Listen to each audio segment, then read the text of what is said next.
tear gas, and police in tactical gear along with armored vehicles. It looks like a scene from another country, not Middle America. But it's the nightly reality of suburban St. Louis following the fatal officer-involved shooting of a teenager. The gear those officers are using could have come straight from the war zone, thanks to a military program.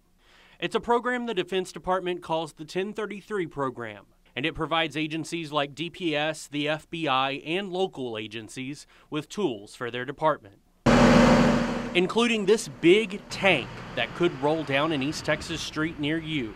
How it is now, that's how he received it. They could mean the difference between life and death on high-stakes calls for Longview Police. Without the armored vehicle, certainly we would have our officers would be put at greater risk.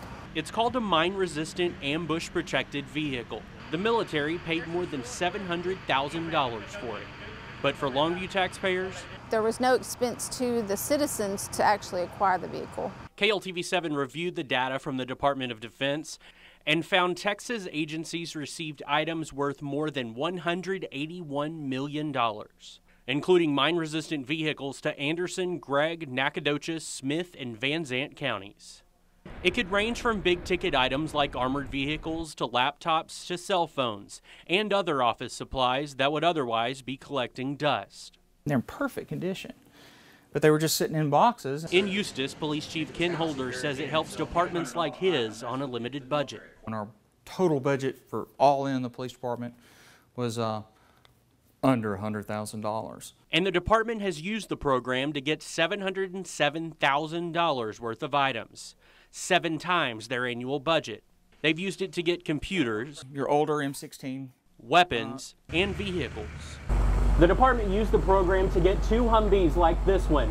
They use it when road conditions are poor or to go off-road to reach a suspect.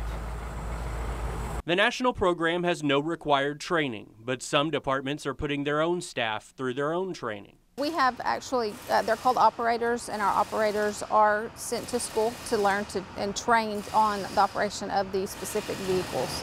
But big tools like the MRAPs have the ACLU asking, is this program turning local police into military police? Something East Texas authorities say just isn't true. You know, we're not trying to militarize, but we would like to have the tools in our toolbox to respond to those situations. For Chief Holder, he says the armor and firepower of a criminal is increasing in East Texas, and local departments have to keep up.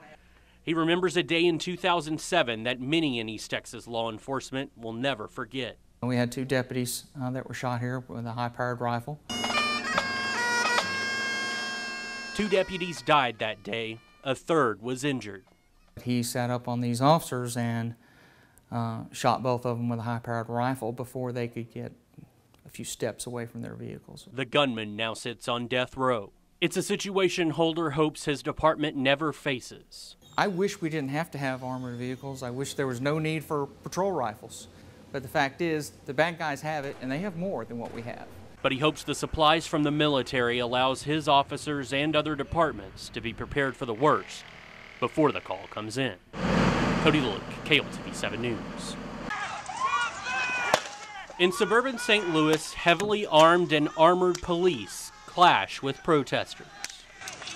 Disperse the area immediately. Some of that equipment arming police could be provided to departments straight from the military. The KLTV7 Investigates team first told you about the 1033 program last week.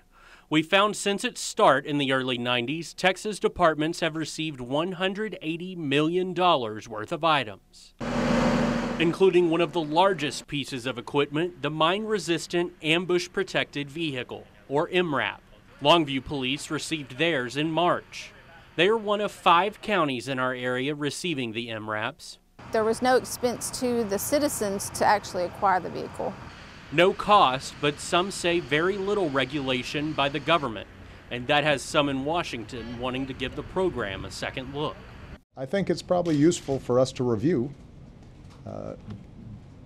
how the funding has gone, how local law enforcement has used grant dollars.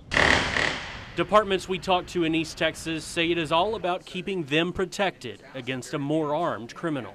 You know, we're not trying to militarize, but we would like to have the tools in our toolbox to respond to those situations. Bad guys have it, and they have more than what we have.